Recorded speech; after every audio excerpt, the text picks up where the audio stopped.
დაბრძოლება დააბრალოს. რამდენად ეთანხმებით თქვენ აქ მოყვანილ ფაქტებს, პრინციპში ეს არ არის ახალი, და ჩვენ არ გაგვიგია ეს ყველაფერი მხოლოდ გაზეთ New York Times-იდან. მხოლოდ ჩვენ ყველას გვიჭირდა ამ ხნის განმავლობაში ამ თემებზე საუბარი, თუნდაც აგვისტოს თვეებში მე პირადად მიჭირდა ჩვენი ჟურნალისტებსაც ვიციკობა რომ თქვენთან მიჭირდა ამაზე საუბარი, რომ როგორი იყო უკან დახევა, მოკლედ, ესე ვთქვათ, ეს ბატონ გია. თქვენ გითხარით რა მოხდა, რატომ მოიცვა ქაოსმა და შიშმა ქართული არმია. ამავე დროს არის ინფორმაციები, რომ მართლა ძალიან გმირულად იბრძოდნენ ქართველი ბიჭები. მათი ნაწილი ყოველ შემთხვევაში. რა ხდებოდა?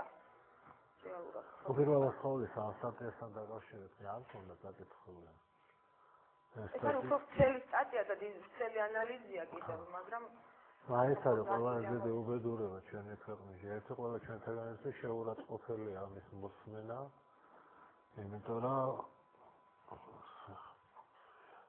ეს საერთოდ არმიის დისკრედიტაციას ახდენს, საერთოდ არ ვიცი ქვეყნის რომელზეც განვითარებაზე უნდა ვისაუბროთ, რა ღირებულებებზე უნდა ვისაუბროთ, როცა მის არმიაზე ასეთი წარმოდგენა უყალიბდება მეგობარ ქვეყანაში ჟურნალისტ უჩნდება ასეთი შეხედულება. არ არის პიროვნების და ადამიანების ან ადამიანთა ჯგუფების დანაშაული, ის ასე განვითარდა მოვლენები. უპირველეს ყოვლისა, ჩვენ ვეძახით გმირულ ბრძოლას. მე კიდევ ერთხელ ვადასტურებ, რომ ბრძოლები 9-ში, 10-ში, 11-ში იყო მინიმალური უშუალო შეტაკებები მოწინააღმდეგესა და ჩვენ ნაწილებს შორის არ ყოფილა. ჩვენ გვინდა რაღაცისგან შევქმნათ გმირობა, კი ეს კარგია რომ შევქმნათ. გმირობა იყო თვითონ ის თავგანწირვა, რომ მიდიხარ ადამიანის სიღრმეში რათა მიაღწიო წინა ხაზამდე, სადაც გადის მოწინააღმდეგის წინა ხაზი და მანამდე გზაში იბომბები ჰაერიდან, ეს არ არის სულ 25, რომელიც დაფრინავს 3-5 კილომეტრ სიმაღლეზე და ბომბავს. მას ხედავის ახლო არის, შეიძლება დაემალო, შეიძლება სადღაც რაღაც თავდაცვითი პოზიცია შექმნა. ეს არის მიგი, რომელიც 25-7-29, რომელმაც შეიძლება დაგმოვოს იმ სიმაღლიდან და თან უამინდობის დროსაც საერთოდ ვერ ხედავდეს, საიდან ეცემა 500 კილოგრამიანი ბომბი თავს. ამას საავიაციო და საარტილერიო ხელოვნებაში ქვია დათრგუნვაზე, სრულად დათრგუნვაზე. ანუ მოწინააღმდეგე შეძლო ჩვენი ძალების დათრგუნება. ეს არ არის, ამას ქვია ამოცანა არა იმ ინფორმაციას გასწრაფა New York Times-თან მოვიყვანეთ. თვითონ ამას ქვია რუსული ტერმინია, подавление цели, სტრელბა ნაიზნურენია, როგორი თარგმნა. მორალურ მხარეზე საუბრობ ჩვენ ამ ამოცანას ქვია ეს артиллерიის და авиацიის ამოცანა, სტრელბა подавление противника, სტრელბა ნაიზნურენია противника. ეს სრულდება და მას ესე ქვია. ის ზუსტად ისე ითვლება, როგორც ამერიკაში ზუსტად ისე ითვლება, რომ იმ ინტენსივობით, იმ კვადრატში უნდა დავარდეს თითო ბომბი, ინტენსივობით ყოველ 1 წუთში, ყოველ 2 წუთში, რომ მოწინააღმდეგეს იზნურენია მოხდეს ეგ. ქართულად რო მოკანცვა რომ მოხდეს, ფსიქოლოგიური მოკანცვა. ეს ამოცანა ესე ქვია ამ ამოცანას ავიაცია და საარტილერიო დაბომბება. მიაღწევთ თქვენ ტერმა ამ ამოცანას, ხობაც გითხოთ. ქაოსი, პანიკა, შიში იყო თუ არა? ყობა და როგორი იყო უკან დახევა? აი კიდე დავამატო ყობა უკაცრავად. აი ცეთა აქ კიდევ მეორე არის, კიდე შეფასების კრიტერიუმი ამაში. როდესაც მოწინააღმდეგის ძალების 12-17% განადგურება ხდება, ესე იგი მიზანი არის პადავლენი, დათრგუნული. როდესაც ხდება 25-27-33% განადგურება, ესე იგი მიზანი არის განადგურებული. აი ამიტომ ქვია ეს ნორმები არის დაწესებული, მიზნის განადგურება, მიზნის დათრგუნვა და მიზნის იზნურენია, მორალური გატეხვა. ეს თავისი ნორმებია. დაიღუპა ასეულიდან 17 კაცი, ესე იგი ასეული არის დემორალიზებული. ეს კლასიკური შეფასებაა საარტილერიო და ავიაციის გამოყენებისას მიზნის განადგურებით. მადლობთ. იქცეოდა თუ არა ქართული, არ ვიცი, ჯარი, პასუხისმგებელი პირები, ისე როგორც უნდა მოქცეულიყვნენ საომარ მდგომარეობაში, ყობა, რაც შეეხება შიში, ქაოსი, პანიკა, დღეს თქვენს მოხსენებაში იყო ამ ნაწილზე ყურადღება გამახვილებული, რომ პრაქტიკულად იყოს სრულიად არაორგანიზებული სიტუაცია გორში, თუნდაც ჟურნალისტების მუშაობასთან დაკავშირებით და სხვადასხვა. ნინო, იცით რა არის მე აგვისტოს მოვლენების შემდეგ ხშირად წამიკითხავს ხელისუფლების წარმომადგენელთა ინტერვიუში, რომ მათ არ ქონდათ არჩევანი, ისინი არ უნდა დანებებულიყო ნაშეყდო მოდელს წერს. მე არ ვამბობ ნიშნის მოგებით. მე ვერ ვნახე ერთ-ერთი მაღალი თანამდებობის პირი. გადაგია კარბელაშვილისა და რამდენიმე ადამიანის, ვინც იარაღით ხელში იყო მართლა იქ, ვინც შეაღვდა მტერს, ჩვენ არ გვქონია ჟიული შარტავას მსგავსი გმირობა.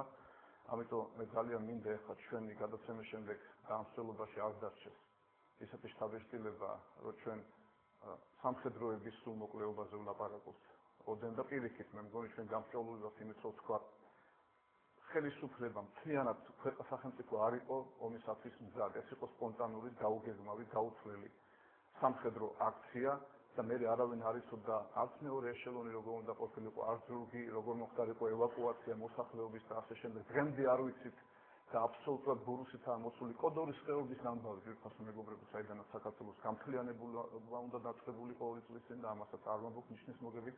ამიტომ პირიქით, თუ ჩვენ ახლა ვიტყვით, რომ სამხედროები ვერ მოქმედებენ ორგანიზებულად და კარგად და იქ იყო კავშირის მართვის, როგორც ნიუ-იორკ ტაიმსში არის ახლა ეს სურათი წარმოსახული აპოკალიფტური, ჩვენ უდიდეს ზიანს მივაყენებთ ქართული არმიის მშენებლობას. მეცად გეტყვი, ნინო, მე არ ვეთანხმები.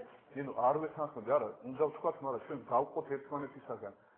თუ რუსეთი დაიწყებს და ფართომასშტაბიანობს ყველა მიმართულებით, მე არ მეგულება, აი ახლა საქართველოს სამეზობლოში თურქეთის გარდა ქვეყანა, რომელიც მას წინააღმდეგობას გაუწევს, თუნდაც სამდღეზე მეც.